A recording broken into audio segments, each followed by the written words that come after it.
Eh bien bonjour à tous, c'est Aquabidule35 et aujourd'hui on se retrouve pour une petite vidéo un peu particulière. Ça va être la première vidéo que je vais réaliser pour vous aider à préparer l'ouverture du brochet, mais ça va être aussi une vidéo qui va vous permettre de pêcher tout au long de l'année.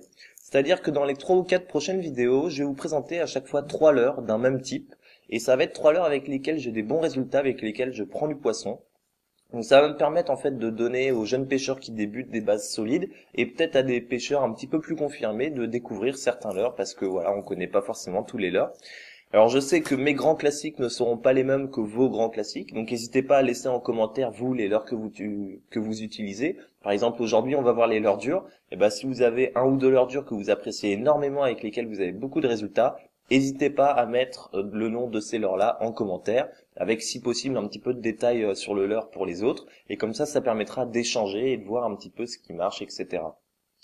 Donc ça va être une vidéo en fait de présentation de matériel, mais ça sera pas une vidéo bête et méchante de présentation, c'est-à-dire que je vais rajouter des photos détaillées du leurre pour que vous puissiez bien voir les détails du leurre, et je vais aussi rajouter donc des vidéos, par exemple la nage du leurre sous l'eau, si je l'ai déjà, ou un poisson que j'ai pu prendre avec ce leurre, voilà. Donc j'espère que la vidéo vous plaira, et puis n'hésitez pas à me laisser en commentaire si ce genre de vidéo vous plaît. Moi de toute façon je pense que je ferai la même chose avec les leurres souples et les spinners, et puis pourquoi pas un petit peu continuer cet été si ça vous plaît.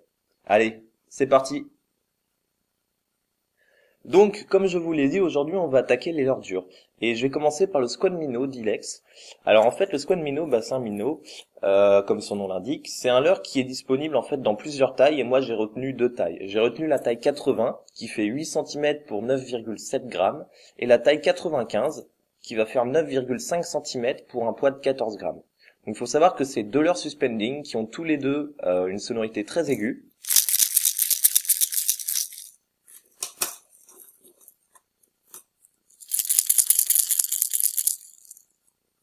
Voilà, donc comme vous pouvez l'entendre, c'est des leurres vraiment très aigus, donc c'est particulier. Faut que ça plaise au brochet par chez vous. Et donc pourquoi deux tailles en fait sur ce leurre-là? Tout simplement parce que la plus petite taille va me permettre en fait de pêcher de manière polyvalente, aussi bien le brochet que la perche. Et la taille 95, celle qui va nous intéresser aujourd'hui, elle va permettre de prendre du brochet principalement et quelques grosses perches. Voilà. Après, il peut y avoir des petites qui tapent dessus, mais ça, on décide pas de ce qui mord, hein. Au niveau des coloris, vous avez plein de coloris disponibles. Vous avez des coloris très réalistes, comme par exemple ce coloris perche ou ce coloris brochet. Mais vous avez aussi des coloris flashy, par exemple Fire Tiger, des coloris tout blancs comme le Bone ici. Coloris blanc qui peut être intéressant pour pêcher dans des eaux laiteuses, par exemple, après un orage en été, c'est très bien.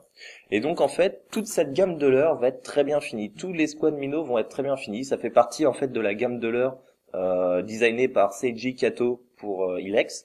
Et donc vous allez retrouver à chaque fois le détail des opercules, les yeux, donc c'est des yeux qui sont collés, c'est des petits yeux en plastique collés.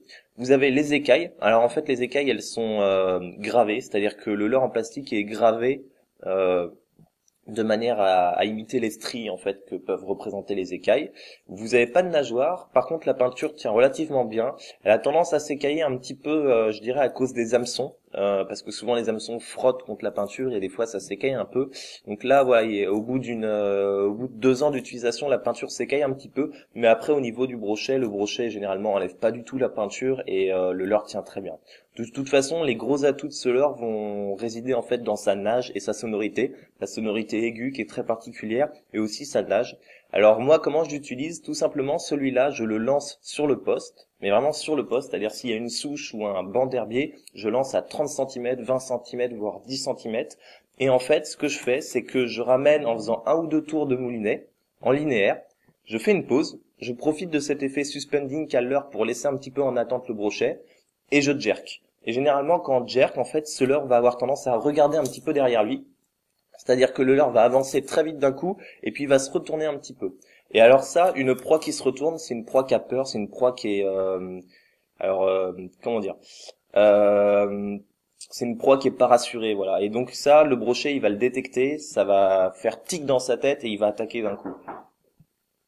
Et sinon, quand j'utilise ce leurre tout simplement dans les grands espaces, c'est-à-dire pour pêcher un petit peu en pleine eau ou alors sur des postes pas vraiment très marqués, ce que je fais, c'est que je lance le leurre et je fais une récupération en linéaire, en fait, marquée de pause, donc du stop and go. Et puis de temps en temps, je place un petit jerk pour essayer de déclencher l'agressivité d'un poisson qui suivrait de manière passive. Voilà. Donc c'est tout pour ce petit leurre. Maintenant, on va attaquer le BKS.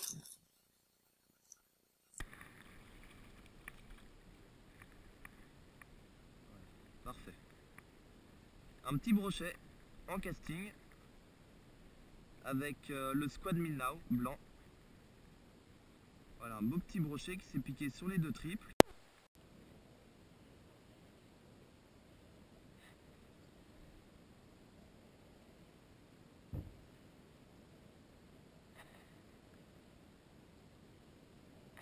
Yes, poisson. Ça y est. Ouais, petit brochet. Petit brochet avec un Squad Milnau coloris perche. Squad Milnau 95. Et voilà. Et je suis à un brochet par jour pendant 6 jours. Plus d'un brochet par jour d'ailleurs. Je vais me mouiller la main pour pas trop le blesser. Hop les, la petite chandelle. Et j'ai vraiment allumé la GoPro pile au bon moment. Voilà, tout petit bec. Ça serait bien de bien l'attraper sans lui faire mal.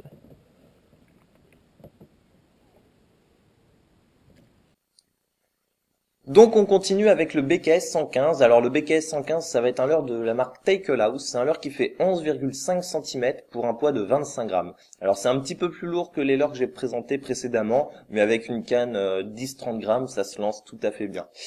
C'est un leurre qui va être coulant, donc voilà, pas la même densité que le Squad Minnow. Et à l'intérieur, vous allez pouvoir retrouver des billes bruiteuses qui vont faire énormément de bruit. Voilà, donc j'espère que vous entendez bien parce que j'ai mis le leurre un petit peu loin du micro pour éviter que ça vous casse les oreilles. Et vous allez aussi retrouver en fait une bille qui va servir de transfert de masse. Alors je rappelle, le transfert de masse c'est quoi? Le transfert de masse, ça va être une bille en fait aimantée qui va se trouver soit au milieu, soit dans la tête du leurre en fonction des leurres. Et cette bille en fait, elle va être projetée à l'arrière du leurre lors des lancers. Et donc comme le centre de gravité du leurre va être modifié, va se trouver à l'arrière du leurre, le leurre va pouvoir partir plus loin et vous aurez des lancers plus précis. Au niveau de l'armement, en fait, c'est un leurre qui est vraiment très robuste, c'est-à-dire que vous avez des anneaux brisés très solides, les œillets qui tiennent les anneaux brisés sont aussi très solides, et vous avez des gros triple owners. Alors je sais que les triples argentés, ça plaît pas trop aux pêcheurs de carnassiers, mais moi j'ai remarqué aucune différence, honnêtement. Pour ce qui est des coloris, vous avez une quinzaine de coloris disponibles. Vous avez des coloris flashy, vous avez des coloris plutôt naturels, style AU, etc. Moi perso, le coloris que j'ai pris passe un peu partout, que ce soit des brochets dans des eaux claires ou que ce soit des brochets dans des eaux teintées. Le coloris fait son effet, j'ai pas trop de problèmes. Voilà. Pour ce qui est des finitions, alors c'est un leurre qui a des finitions assez particulières, c'est-à-dire que les yeux, c'est des yeux qui sont peints. La couleur des yeux va d'ailleurs changer en fonction de la couleur du coloris. Vous n'avez pas de détails des écailles, pas de détails des opercules, etc. Par contre, en fait, le leurre va être fini. Comment dire, la recherche de finition va se trouver en fait dans la solidité du leurre et pas forcément dans le détail et dans le fait de rendre le leurre réaliste. Les finitions, elles se trouvent dans quoi? Elles se trouvent dans l'armement, dans les anneaux brisés, dans la solidité, dans la peinture du leurre. C'est-à-dire que c'est un leurre qui va vous permettre de prendre une centaine de poissons sans qu'ils bougent. La bavette, elle a aucun problème d'injection, donc elle est solide, il n'y a pas de souci. Voilà, c'est vraiment un leurre qui va avoir une longue durée de vie.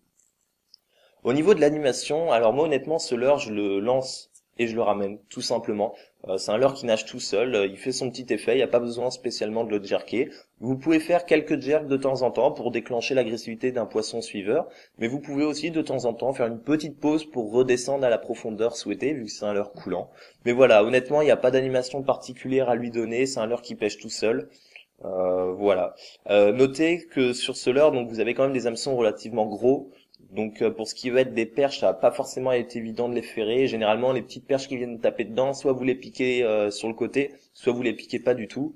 Après, les petits brochets, bah souvent comme le brochet attaque en travers quand le leurre est un petit peu trop gros pour lui, bah souvent les brochets en fait vous les piquez par le côté. Mais c'est quand même un leurre qui va vous permettre de sélectionner des poissons un petit peu plus gros que la moyenne. Voilà.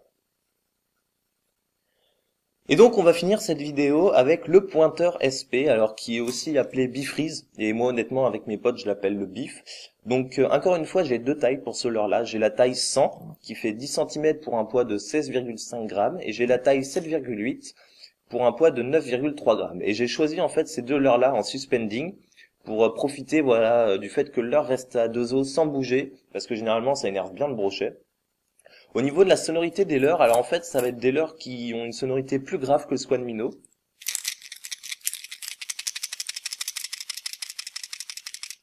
Voilà, donc j'espère que vous l'avez entendu. Donc une sonorité plus grave que le squad minnow. Donc encore une fois deux tailles, une taille plus polyvalente pour me permettre de pêcher plus facilement les perches et les brochets, et une taille un peu plus grosse qui me permet de pêcher vraiment les brochets et les grosses perches. Donc au niveau de l'armement, la taille 100, celle qui nous intéresse, elle est armée en fait de deux gros triples forts de fer, il n'y a pas de souci. En plus c'est des triples généralement un petit peu recourbés, ce qui fait qu'une fois que le poisson est piqué, le poisson ne se défait plus, et en plus de ça, ça a tendance à piquer plus facilement les poissons au bord. Donc c'est un avantage, ça évite d'avoir un poisson qui a engamé le leurre. Au niveau des coloris, alors en fait vous avez une gamme infinie de coloris sur les catalogues américains. Après en France vous retrouvez peut-être une centaine de coloris, enfin voilà, il y a vraiment un nombre incalculable de coloris. Vous avez des coloris laser un petit peu comme celui-là, vous voyez, et vous avez des coloris tout à fait naturels comme celui-là. D'ailleurs celui-là en fait c'est écrit dessus, c'est un petit leurre qui est fait pour pêcher dans les lacs clairs vu que la couleur est très naturelle. Donc voilà, des coloris laser, des coloris transparents, je sais pas s'il y a des coloris mat, n'hésitez pas à me le dire en commentaire parce que si, il y a quelques coloris mat si je me trompe pas. Et au niveau de la finition, donc c'est encore une fois, ça va être un leurre qui va être très bien fini, dans un souci de réalisme en fait, vous allez retrouver les ouïes, les yeux, alors vous avez des petites rainures pour les écailles et vous retrouvez aussi des fois en fait les écailles tout simplement peintes sur le leurre. Voilà. Après, donc, il n'y a pas de présence de nageoire. La peinture tient relativement bien. C'est-à-dire que, comme sur le squad minnow, en fait, les hameçons, à force, écaillent un petit peu la peinture. Mais vous pouvez prendre, facile 50, 60 poissons avec sans que la peinture soit écaillée par le poisson. Voilà. Après, au niveau de la bavette, la bavette, aucun problème d'injection. Pas de bulle d'air dans la bavette. D'ailleurs, c'est une bavette qui est relativement grosse, relativement solide. Donc, quand vous tapez dans une pierre, la bavette va pas se casser. Il n'y a pas de problème. Pour ce qui est de l'utilisation, moi je l'utilise un petit peu comme un squad minnow, c'est-à-dire que je le lance près du poste quand il y a un poste très marqué, je ramène un petit peu, je fais une pause et je le jerk. Et généralement, si dans les 5 mètres il n'y a pas eu d'attaque, je mouline en linéaire tout bêtement. Et après, quand je pêche dans des endroits un petit peu plus vastes ou des postes pas très très bien marqués, etc., encore une fois, comme le squad minnow, je le lance, je le ramène, je fais des petites pauses et puis de temps en temps je fais un petit jerk de manière à déclencher l'agressivité d'un poisson suiveur. Voilà. Donc c'est vraiment un leurre qui se rapproche du squad minnow. Après, c'est vrai que ça a pas la même nage, ça nage pas pareil. Il y en a qui préfèrent le Ilex, il y en a d'autres qui préfèrent le Lucky Craft. Voilà, ça va dépendre de vous. Dans tous les cas, moi, ces trois leurres, je vous les conseille. C'est vraiment des leurres qui marchent très très bien, avec lesquels moi j'ai des résultats. J'espère que le petit montage de la vidéo vous plaira. N'hésitez pas à me laisser un commentaire. N'hésitez pas à me suivre aussi, parce qu'il va y avoir plein de vidéos qui vont arriver. Donc si vous vous abonnez, vous recevrez en fait un petit mail ou alors un petit check sur votre page d'accueil YouTube pour vous montrer la nouvelle vidéo. Et puis voilà. Allez, salut tout le monde! Petit brochet au pointeur. Voilà. Un coloris laser en rivière. Tu peux m'assurer s'il te plaît avec la rame parce que sinon je vais... Oh, il est pas piqué très fort. Ouais. Bah nickel ça. Vas-y, c'est bon, t'inquiète. Il est bien piqué. Ouais. Ouais, il se décrochera pas. Bon, il laisse normal. Hop là. Il est joli, il a une belle petite couleur. Ouais. Ouais, un petit bec de 40. C'est un beau petit combat en plus. Ouais.